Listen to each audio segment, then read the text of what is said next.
আসসালামু আলাইকুম। মুক্তিযুদ্ধ মন্ত্রী আহমদ আজম খান তিনি যখন যেদিন একটা কথা বললেন যে বেগম খালেদা জিয়া বাংলাদেশের প্রথম মুক্তিযোদ্ধা বলেছেন না, সোশ্যাল মিডিয়ায় খুব ছড়িয়েছে। এটা নিয়ে তেমন কোনো আলোচনা করিনি আপনাদের সামনে, কারণ আলোচনার যোগ্যই মনে হয়নি কথাটা। এটা বাংলাদেশে অতীতেও হয়েছে, বহু হয়েছে। ভাগ্য ভালো যে শেখ হাসিনাকে আওয়ামী লীগের কোনো লোক মুক্তিযোদ্ধা হিসেবে দাবি করেননি। শেখ হাসিনাকে মুক্তিযোদ্ধা হিসেবে দাবি করলে যা হতো, বেগম খালেদা জিয়াকে মুক্তিযোদ্ধা দাবি করার মধ্যে খুব বেশি পার্থক্য আছে বলে আমি মনে করি না। বেগম খালেদা জিয়ার মুক্তিযুদ্ধের প্রতি অসামান্য অবদান, তার ধৈর্য, তার সেই সময়কার ত্যাগ, সবকিছুর প্রতি শ্রদ্ধা জানিয়ে একটু কথা বলতে পারি যে বেগম খালেদা জিয়ার নিজের মুখে তার মুক্তিযুদ্ধের সময়কার বিভীষিকাময় দিনগুলো শোনার অভিজ্ঞতা তো আমাদের হয়েছে। সুতরাং তিনি নিজেও তার বক্তৃতায়, তার মুখে ঘুণাক্ষরেও মুক্তিযোদ্ধা দাবি করেননি। যেমন প্রয়াত রাষ্ট্রপতি জিয়াউর রহমান, তিনি নিজেকে স্বাধীনতার ঘোষক কোনদিন দাবি করেননি, কিন্তু আমরা তাকে তার ঘোষণা শ্রদ্ধা জানাই। আমি পেশাগত কারণে, পেশাগত দায়িত্ব পালন করতে গেলে বেগম জিয়ার মুখে তার মুক্তিযুদ্ধের সময়কার স্মৃতি শোনার সৌভাগ্য হয়েছে আমার। আপনাদের মনে আছে, প্রয়াত রাষ্ট্রপতি জিয়াউর রহমানের মৃত্যু দিবস উপলক্ষে আওয়ামী লীগ যখন ক্ষমতায়, বিএনপি বিরোধী দলে এবং বেগম খালেদা যখন জেলের বাইরে, তখন প্রতি বছর ইঞ্জিনিয়ারিং ইনস্টিটিউশনে কাকরাইলে, সেখানে রমনায়, সেখানে বিএনপি একটি আলোচনা অনুষ্ঠানের আয়োজন করত, যেখানে বেগম জিয়া কোনো বক্তৃতা দিতেন না। তিনি দর্শক সারিতে প্রথম দিকে বসে থাকতেন, সমস্ত বক্তার বক্তব্য শুনতেন। বীর মুক্তিযোদ্ধা, মুক্তিযুদ্ধের সময়কার ঘোষণার নায়ক তৎকালীন মেজর জিয়াউর রহমানের স্মৃতি শুনতেন অন্যদের মুখ থেকে বেগম খালেদা জিয়া। একবারই তিনি সেই ইঞ্জিনিয়ারিং ইনস্টিটিউশনে তার মুক্তিযুদ্ধকালীন পুরো সমস্ত স্মৃতি তিনি বর্ণনা করেছেন। কিভাবে চট্টগ্রাম থেকে তিনি বিভিন্ন জায়গা হয়ে বরিশাল থেকে ঢাকায় আসার পথে তারা আটক হলেন।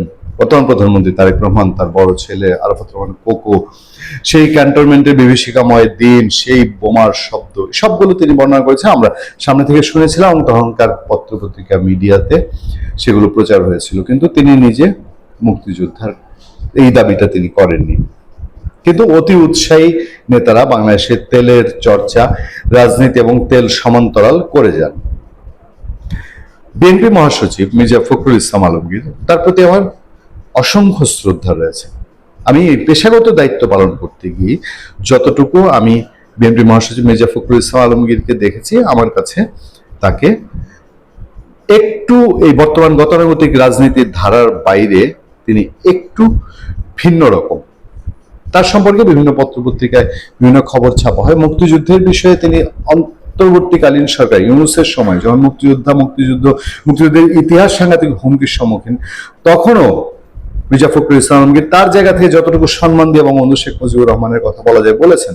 খারাপ লাগে, শেখ মুজিবুর রহমানের তো তার অবদান ছিল মুক্তিযুদ্ধে, বিশাল অবদান, তার ছবিগুলো নামানো হচ্ছে, কষ্ট লাগে, এই কথা মির্জা ফখরুল বলেছেন। এখন আজকের দিনে তার কিছু কথা পত্রপত্রিকা আসছে। এক জায়গায় বলছেন তিনি একমাত্র শেখ মুজিবের নেতৃত্বেই এদেশে মুক্তিযুদ্ধ হয়নি। আচ্ছা, তারপরে তিনি বলছেন বাংলাদেশের স্বাধীনতা যুদ্ধ কোনো একক ব্যক্তির নির্দেশ হয়নি। সে সময় শেখ মুজিবুর রহমান পাকিস্তানে বন্দী ছিলেন এবং খালেদা জিয়া মুক্তিযুদ্ধের সময় নানা ঝুঁকি মোকাবেলা করেছেন। এই যে খালেদা জিয়া নানা ঝুঁকি মোকাবেলা করেছেন, তো কেউ খাটো করে দেখার কোন, পৃথিবীর ইতিহাসে এটা খাটো করে দেখার কোনো সুযোগ নাই, বাংলাদেশের ইতিহাসে নাই। খালেদা জিয়া বহু ত্যাগ করেছেন, বাংলাদেশের লক্ষ লক্ষ মানুষ এরকম ত্যাগ বিভীষিকাময় সময় পার করেছে, বাট সেটা মুক্তিযুদ্ধের নেতৃত্ব দেওয়ার মতন কোনো প্রসঙ্গ না। এবার আসেন বঙ্গবন্ধু শেখ মুজিবুর রহমান সম্পর্কে হঠাৎ করে মির্জা ফখরুল ইসলাম আলমগীরের এই কথায় আওয়ামী লীগ বিরোধী শিবির বলি, বঙ্গবন্ধু বিরোধী শিবির বলি, যারা বঙ্গবন্ধুর নাম মুছে ফেলতে চায়, সেরকম একটি প্ল্যাটফর্ম দৈনিক আমার দেশ, তারা হেডলাইনে করেছে মাধবপুরে মির্জা ফখরুল শেখ মুজিবুর রহমানের নির্দেশে মুক্তিযুদ্ধ সংগঠিত হয়নি। মানে কি? মানেটা হচ্ছে যে মুক্তিযুদ্ধে যেভাবেই হোক এসব বলে বঙ্গবন্ধু শেখ মুজিবুর রহমানের কীর্তি, তার যে একক যে পাহাড় সম অবদান, তার সাথে সেটাকে নামিয়ে এনে গড়পড়তা করতে হবে। এই পত্রিকাগুলো তখন সুযোগ পাচ্ছে তারা এই হেডলাইন করার, শেখ মুজিবুর রহমানের নির্দেশে মুক্তিযুদ্ধ সংগঠিত হয়নি। বিএনপি মহাসচিব এই কথা বলছেন। মুক্তিযোদ্ধাদের স্মৃতিবিজড়িত হবিগঞ্জের ঐতিহাসিক তেলিয়াপাড়া দিবস আজ সেখানে নানা আয়োজনে পালিত হয়েছে। 1971 সালে এই দিনে ভারত বাংলাদেশ সীমান্তবর্তী মাধবপুর উপজেলার তেলিয়াপাড়া চা বাগানের বাংলাদেশ সামরিক ও রাজনৈতিক নেতাদের অংশগ্রহণে মুক্তিযুদ্ধের গুরুত্বপূর্ণ প্রথম বৈঠক অনুষ্ঠিত হয়। দিবসটি উপলক্ষে জেলা মুক্তিযোদ্ধা সংসদ ইউনিট কমান্ডারের উদ্যোগে বেলা 11টায় পুষ্পস্তবক অর্পণ করা হয়। দুপুরে কর্মসূচি শুরু হয়। সভায় প্রধান অতিথির বক্তব্যে বিএনপি মহাসচিব মির্জা ফখরুল ইসলাম আলমগীর বলেন, তেলিয়াপাড়া থেকেই মহান মুক্তিযুদ্ধের সূচনা হয়েছিল। তার দাবি, শহীদ রাষ্ট্রপতি জিয়াউর রহমানের পরিকল্পনা এবং সর্বাধিনায়ক এমএজে ওসমানীর নেতৃত্বে যুদ্ধ পরিচালিত হয়। এখান থেকেই সেক্টর ভাগ করে দেশের বিভিন্ন স্থানে পাকিস্তানি হানাদার বাহিনীর বিরুদ্ধে যুদ্ধ পরিচালিত হয়েছিল। খেয়াল করবেন শব্দগুলো, যুদ্ধ কিভাবে পরিচালিত হয়, কিভাবে শুরু, মানে কিভাবে যুদ্ধের অপারেশনাল সাইডে গিয়েছে, এগুলো তিনি বর্ণনা করছেন। তিনি আরো বলেন, শেখ মুজিবুর রহমানের নির্দেশে মুক্তিযুদ্ধ সংগঠিত হয়নি। সে সময় তিনি পাকিস্তানে বন্দী ছিলেন। এ প্রসঙ্গে তিনি উল্লেখ করেন, বেগম খালেদা জিয়া বোরকা পরে তার 2 শিশু সন্তান নিয়ে ঢাকায় চলে যান এবং তাকে বাংলাদেশের প্রথম নারী মুক্তিযোদ্ধা হিসেবে উল্লেখ করেন। আমি তাদের এই আবেগের জায়গায় হাত দিলাম না। প্রয়াত বাংলাদেশের তিনবারের প্রধানমন্ত্রী, বিএনপি চেয়ারপারসন, কোটি মানুষের শ্রদ্ধার জায়গা। ফলে তাকে নিয়ে যে কথাটা বলা হচ্ছে, ওই যে আওয়ামী লীগ আমলে আওয়ামী লীগ যা করেছে, অতি দাবিদার মুক্তিযুদ্ধের, বঙ্গবন্ধুর অতি দাবিদার, কচলাতে কচলাতে লেবু অতি কচলিয়েছে, লেবু তিতা হয়েছে। 25শে মার্চ রাত্রে যে তার বার্তা ইপিআর এর মাধ্যমে বঙ্গবন্ধু শেখ মুজিবুর রহমান দিয়েছে, তার কপি তো সবার হাতে আছে, আমাদের হাতেও আছে। তার কপি সারা দেশেই বিভিন্ন জায়গায় এখনো খুঁজতে পাওয়া যায়। বহু মুক্তিযোদ্ধার কাছে এখনো পাওয়া যায়, বহু মুক্তিযোদ্ধার পরিবারের কাছে পাওয়া যায়, তাদের সন্তানদের কাছে পাওয়া যায়। সেই যে যেখানে স্পষ্ট বাংলাদেশের স্বাধীনতা ঘোষণা করে গেছেন বঙ্গবন্ধু শেখ মুজিবুর রহমান, সেটা মিথ্যা। মির্জা ফখরুল ইসলাম আলমগীর তা জানেন না, এটা কিন্তু সত্য নয়। মির্জা ফখরুল ইসলাম আলমগীর ভালো করেই সেই স্বাধীনতার ঘোষণার কথা জানেন। সেই ঘোষণা যদি না হতো, জিয়াউর রহমান, এমএজে ওসমানী তারা সেক্টর ভাগ করে গিয়ে যুদ্ধ শুরু করে দিতেন।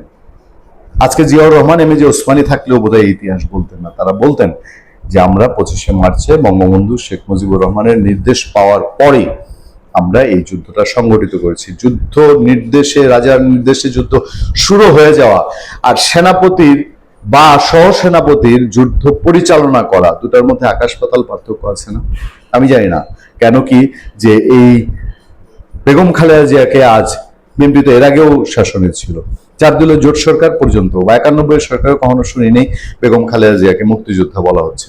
বেগম খালেদা জিয়ার জায়গা তো অনেক উপরে, তিনি এখনো আরো উপরে, মৃত্যুর পরে তিনি আরো অনেক শ্রদ্ধার অনেক উপরের জায়গায় চলে গেছেন। তার সবচেয়ে বিরোধী শিবির যদি বলি শেখ হাসিনা, তিনি পর্যন্ত বেগম খালেদা জিয়ার জন্য শ্রদ্ধা জানিয়েছেন। ফলে তাকে এখন মুক্তিযোদ্ধার শ্রদ্ধা দিয়ে নতুন করে শ্রদ্ধা জানানোর কিছু নাই। এটা শুধুমাত্রই বঙ্গবন্ধু শেখ মুজিবুর রহমানের মুক্তিযুদ্ধের যে একক অধিনায়কত্ব এবং একক অর্গানাইজ করে এটাকে নেতৃত্ব নিয়ে আসা, সেটাকেই খাটো করার প্রয়াস ছাড়া আর কিছু কি। আমি আবারও বলছি, মির্জা ফখরুল ইসলাম আলমগীরকে শ্রদ্ধা ভরে সারা জীবনই মনে রাখবো। অমায়িক এবং সাংঘাতিক রকম কাছে থেকে দেখা একজন ভদ্রলোক মানুষ, কিন্তু তার এই বয়ানটা কেন যেন পছন্দ হলো না।